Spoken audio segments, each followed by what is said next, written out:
আসসালামু আলাইকুম রহমতুল্লাহি ওবারাকাতু। আলহামদুলিল্লাহ।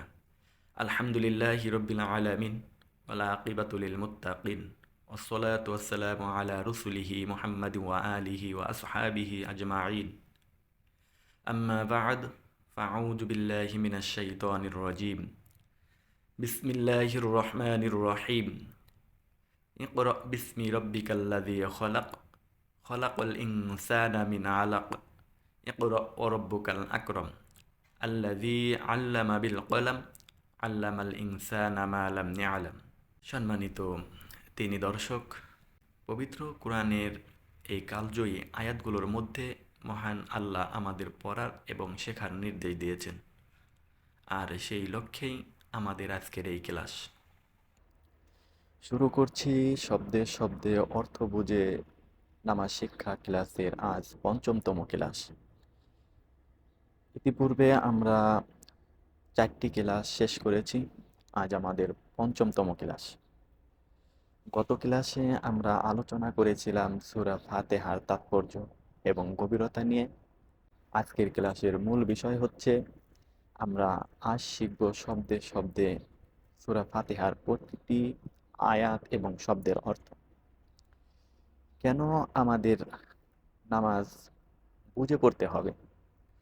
নামাজে যা পড়ছি তার অর্থ বুঝে পড়ার গুরুত্ব অপরিসীম। এটি কেবল একটি ইবাদতই নয়, বরং এটি স্রষ্টার সাথে সৃষ্টির একটি সরাসরি কথোপকথন। অর্থ বুঝে নামাজ পড়ার অনেক উপকারিতা রয়েছে। আমাদের অনেকেরই অভিযোগ থাকে যে নামাজে মন বসে না। যখন আমরা না বুঝে আরবি শব্দগুলো উচ্চারণ করি, তখন মস্তিষ্ক দ্রুত অন্য চিন্তায় চলে যায়। কিন্তু যখন আপনি প্রতিটি আয়াতের অর্থ জানবেন, বুঝবেন, তখন আপনার মস্তিষ্ক সেই অর্থ প্রসেস করতে ব্যস্ত থাকবে। ফলে নামাজে মনোযোগ ধরে রাখা অনেক সহজ হয়ে যায়। আল্লাহর সাথে কথোপকথনের অনুমতি। নামাজ হলো বান্দা এবং আল্লাহর মধ্যে একটি কথোপকথন।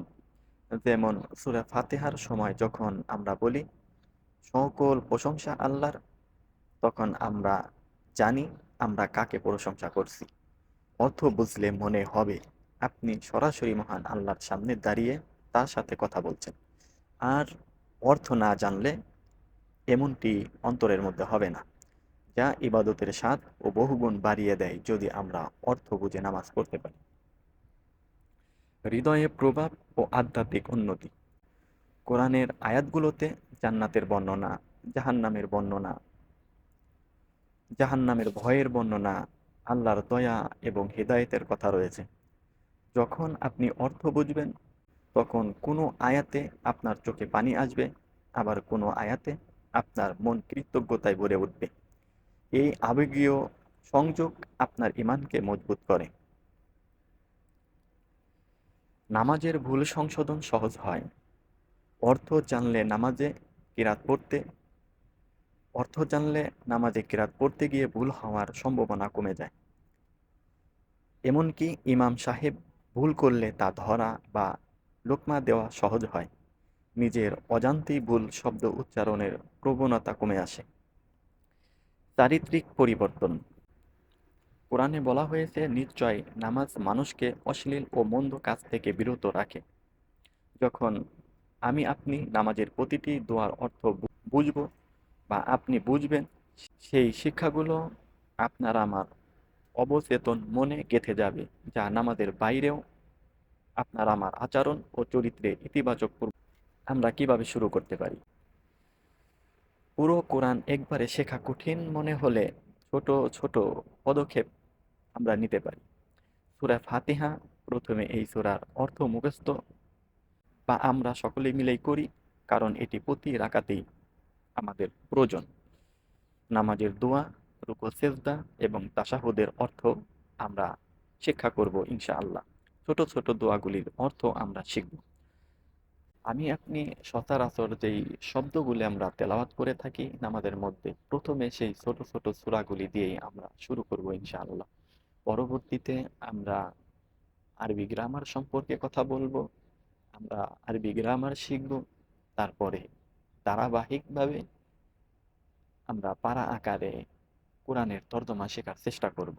তাহলে দেরি না করে আমরা এখন আমাদের সেই কাঙ্ক্ষিত সূরা, খুবই মূল্যবান সূরা, সূরাতুল ফাতিহার প্রতিটি শব্দের অর্থ আমরা জানার চেষ্টা করি।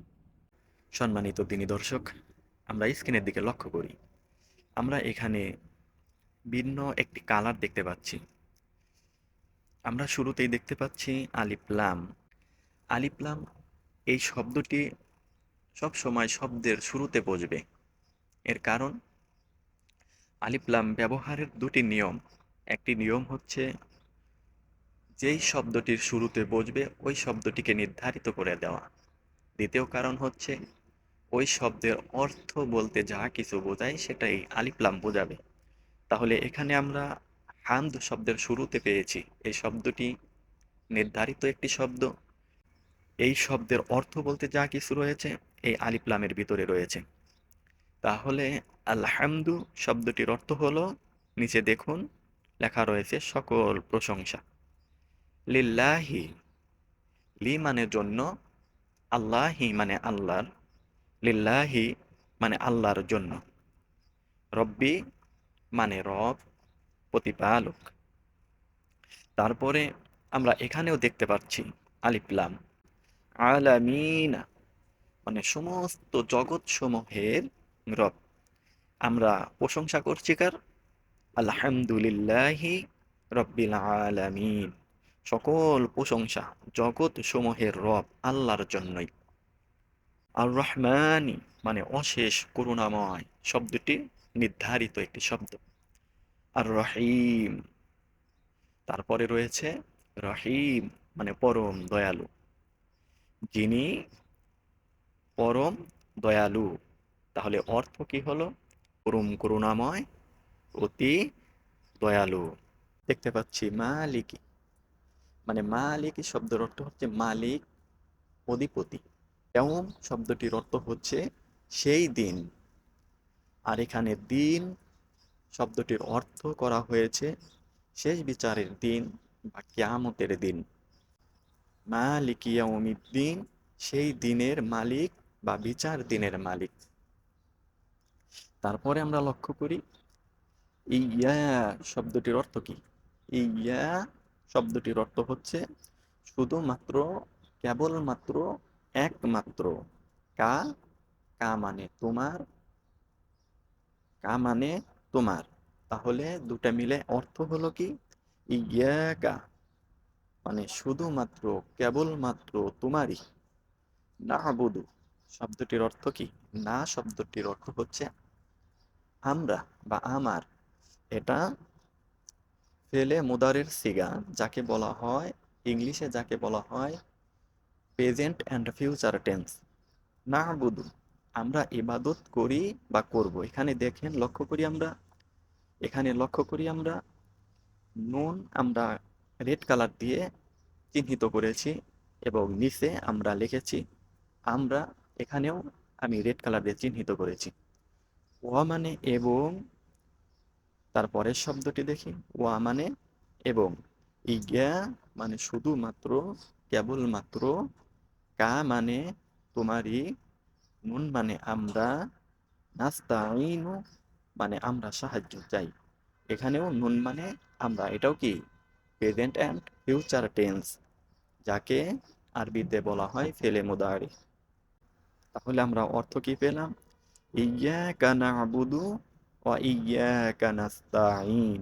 আমরা শুধুমাত্র, কেবলমাত্র তোমারই ইবাদত করি এবং শুধুমাত্র, একমাত্র তোমার কাছেই আমরা সাহায্য প্রার্থনা করি। তারপরে দেখা যাচ্ছে ইহদি। ইহদি শব্দটির অর্থ হচ্ছে তুমি আমাকে পথ দেখাও, তুমি আমাকে পথ দেখাও। এটা আমরের সিগা, যাকে ইংলিশে বলা হয় অর্ডার। এখানে লক্ষণীয় বিষয় হচ্ছে আমরা পড়ছি ইহদি, তুমি আমাকে পথ দেখাও। এখানে আমরা কিন্তু আল্লাহকে পথ দেখাও এ ব্যাপারে অর্ডার করছি না। এই ইহদি শব্দটি যখন আল্লাহর সঙ্গে বা আল্লাহর দিকে যাবে তখন এটা অর্ডার হয় না, এটা হয় বিনীত। এটা এটা হয় বিনীত, এটা হয় রিকোয়েস্ট। তার কাছে আমরা ভিখারির বেশে রিকোয়েস্ট করছি, আল্লাহ তুমি আমাকে পথ দেখাও, দয়া করে তুমি আমাকে হেদায়েত দান করো, তুমি আমাকে কি করো, পথ দেখাও। তারপরে বলা হয়েছে না, মানে আমাদেরকে। সিরাত শব্দটির অর্থ হচ্ছে পথ, মুস্তাকিম শব্দটির অর্থ সহজ সরল সঠিক পথ। তাহলে আমরা অর্থ পেলাম কি, ইহদিনাস সিরাতাল মুস্তাকিম, আমাদেরকে তুমি কি করো, এটা বিনয়ের সাথে নম্র ভাষায় এটা আমরা তার কাছে কি করছি, রিকোয়েস্ট করছি। আমরা বিনয়ের সাথে মহান রব্বুল আলামিনের কাছে আমরা রিকোয়েস্ট করছি যে আমাদেরকে তুমি সহজ সরল সঠিক পথ দেখাও। সিরাতাল লাযিনা, মানে সেই পথে আনআমতা, আপনি নিয়ামত দান করেছেন, আলাইহিম, যাদের উপর, সিরাতাল লাযিনা আনআমতা আলাইহিম, তাদের সেই পথে যাদের উপর আপনি নিয়ামত দান করেছেন, তুমি আমাদেরকে কি করো, তাদের সেই পথে পরিচালিত করো। আমরা দেখতে পাচ্ছি গয়রি, গয়রি শব্দটির অর্থ কি, গয়রি শব্দটির অর্থ হচ্ছে সারা অথবা ব্যতীত।